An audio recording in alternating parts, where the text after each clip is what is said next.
आज हो रही है अध्याय 14 में हेडिंग है संस्कृतियों की भिन्नता, डाइवर्सिटी ऑफ कल्चर।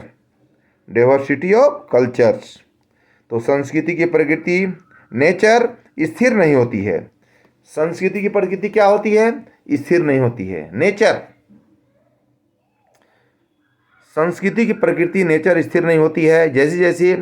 जैसे जैसे मनुष्य के अनुभव, ज्ञान और साधनों में वृद्धि होती जाती है, संस्कृति का रूप बदलने के साथ ही उसमें विविधता पैदा होती है।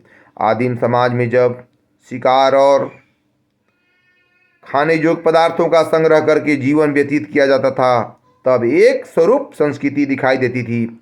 सभी लोग के रहन सहन, वेशभूषा और व्यवहार खान पान के द्वारा ही दलों के द्वारा समानता पाई जाती थी। दूसरे स्तर पर जब भी कृषक संस्कृति विकसित हुई, तब प्रकृति पर व्यक्ति की निर्भरता का ग्रहण के बाद भी विभिन्न क्षेत्रों की रहन सहन, वेशभूषा, परंपराओं और व्यवहार के तरीकों में विविधता पैदा होने लगी। आज हमारा जीवन एक औद्योगिक संस्कृति की से प्रभावित होता है। आज हमारा जीवन एक औद्योगिक क्षेत्र से प्रभावित होता है। यह एक ऐसी संस्कृति है, ऐसी एक कल्चर है जिसमें अनेक संस्कृतियों के प्रतिमानों का मिश्रित रूप दिखाई देता है ना। मिश्रित रूप क्या होता है? हमें दिखाई देता है, जिसमें अनेक संस्कृतियों के प्रतिमानों का एक मिश्रित रूप दिखाई देता है। औद्योगिक समाजों में एक दूसरे से अलग संस्कृति वाले समूह साथ साथ रहते हैं। इस दशा को सांस्कृतिक बहुलवाद, कल्चरल प्लेनिनम कहा जाता है।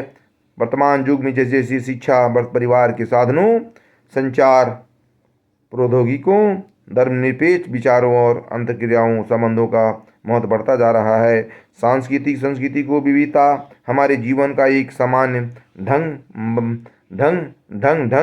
बनते जा रहे हैं। यदि हम भारतीय समाज को देखें तो यहाँ सांस्कृतिक विविधता का एक अनुरूप रूप दिखाई देता है। एक और जहाँ विभिन्न जनजातियों, कृषक समुदायों और संस्कृति समुदायों की सांस्कृतिक विशेषताएं एक दूसरे से काफ़ी भिन्नता देखने मिलती है। दूसरी ओर देशों में इतनी अधिक भाषाएं और बोलियां प्रचलित है कि भाषाई भिन्नता के कारण ही इनके सांस्कृतिक प्रतिमान दूसरे से काफ़ी अलग होती है और विभिन्न क्षेत्रों के लोगों का रहन सहन, खान पान, वेशभूषा, कला, संगीत और परंपराओं में ना तो कभी कमी आई है, ना पूरा भारतीय समाज हजारों जातियों और उपजातियों में बटा हुआ है। परंपरा का एक रूप की जातीय और उपजातियों की परंपराओं के अनुसार ही हमारे समाज में प्रथाओं में स्पष्ट होता है कि भारत ऐसा संबंध राज्य है जिसमें हिंदू, ईसाई धर्म, मुस्लिम सभी कोई निवास करते हैं। सभी कोई हमारे देश में निवास करते हैं। आप भी जानते हैं ये हिंदू राष्ट्र है, इसमें सभी तरह के लोग निवास करते हैं, है ना। आप गौर कीजिएगा, अभी आपकी पढ़ाई हो रही है ऑनलाइन, जब कॉलेज खुल जाएगी तो आपको ऑफलाइन पढ़ाई होगी, फेस टू फेस। आपको पूछने का अधिकार है। फंडामेंटल राइट्स में आपको मौलिक अधिकार में कहा गया है कि कोई भी हक के लिए आप कोई भी कुछ मांग सकता है, पूछ सकता है, किसी को प्रतिबंध नहीं है। ध्यान दीजिएगा। तो ये पढ़ाई हो रही, संस्कृतियों की भिन्नता अलग होती है और वृद्धि की जाती। इस प्रकार से इस प्रकार इस संबंध में भी एक SKC ने यहाँ तक लिखा है कि भारत में लगभग 4,635 सांस्कृतिक समुदाय हैं। ये SKC ने क्या लिखा है कि भारत में इंडिया में लगभग 4,635 सांस्कृतिक समुदाय हैं, कम्युनिटी हैं, है ना। हमारे यहाँ कोई कम्युनिटी की कमी है? हमारे यहाँ कोई कम्युनिटी कमी नहीं है हमारे राज्य में। तो संस्कृतियों की विविधता के कारण ही सांस्कृतिक आदान प्रदान को भी प्रोत्साहन मिलता है। क्या मिलता है?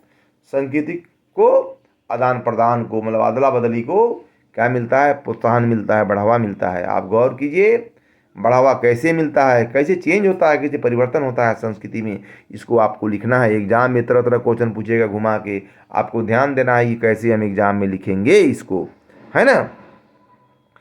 अक्सर एक विशेष संस्कृति से संबंधित लोग अपनी संस्कृति कल्चर के आदर्श प्रतिमानों को छोड़कर दूसरी संस्कृति की प्रतिमानों और मूल्यों को अपनाने लगते हैं। दूसरे मूल्य को क्या करते हैं? अपनाने लगते हैं और अपने से भिन्न भिन्न सांस्कृतिक प्रतिमानों को अपनाया जाता है। हम भिन्न भिन्न तरह की सांस्कृतिक भिन्नताएं को अपनाते हैं। आप गौर कर रहे हैं क्या बोल रहे हैं? अलग अलग तरह की भिन्नताएं को हम क्या करते हैं, अपनाते हैं, है ना। क्या करते हैं, अपनाते हैं। अब देखिएगा, भारत में सांस्कृतिक विविधता इसीलिए भी बढ़ी है। ये क्वेश्चन आता है कि भारत में सांस्कृतिक विविधता क्यों बढ़ी है। हर जगह पाइएगा क्वेश्चन, सांस्कृतिक विविधता क्यों बढ़ी है देश में। भारत में सांस्कृतिक विविधता इसीलिए बढ़ी है कि ज़्यादातर संस्कृतियों में परंपरा के साथ आधुनिकता का मिश्रण भी होने लगा है।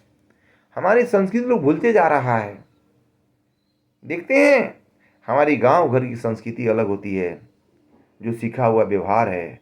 हमारा संस्कृति को हम भूल नहीं सकते हैं। हर कोई देहात से ही शहर में आया है, ये भूलने की चीज़ है नहीं है।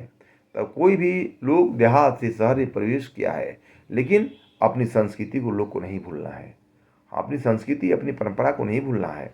हमें देखना है। भारत में सांस्कृतिक विविधता इसीलिए भी बढ़ी है कि ज़्यादातर संस्कृतियों में परंपरा के साथ आधुनिकता का मिश्रण भी होने लगा है।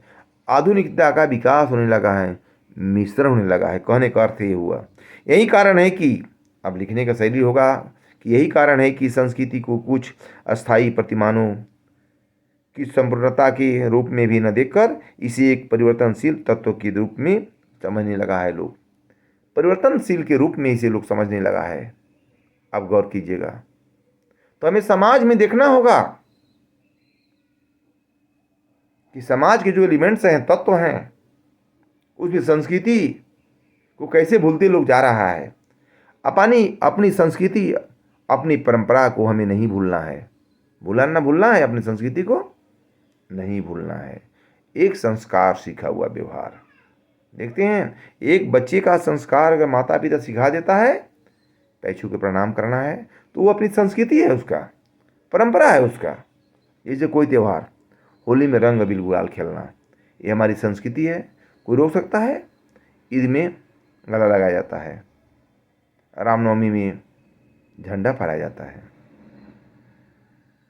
मिशनरियों की हाथ मिलाया जाता है, गुड फ्राइडे, ईद मुबारक, होली मिलन, रामनवमी, यानी ये सब जात की अलग अलग एक संस्कृति, कल्चर होते आ रहा है।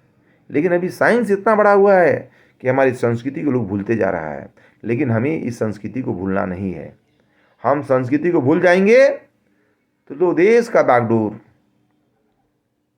दूसरे देश संभाल लेगा। हमारे माननीय प्रधानमंत्री नरेंद्र भाई मोदी जी का कहना है कि अपनी संस्कृति को बचा के रखना है, संजो के रखना है, तो हमारा देश आगे बढ़ेगा, तब आगे बढ़ेंगे हम। हमारा देश आगे बढ़ता हम आगे बढ़ेंगे, कहावत भी सही है ना। और देश तब सुदृढ़ होगा और हम भी सुदृढ़ होंगे, शिक्षित हो करेंगे गांव 10 शहर के लोग को, बस ना।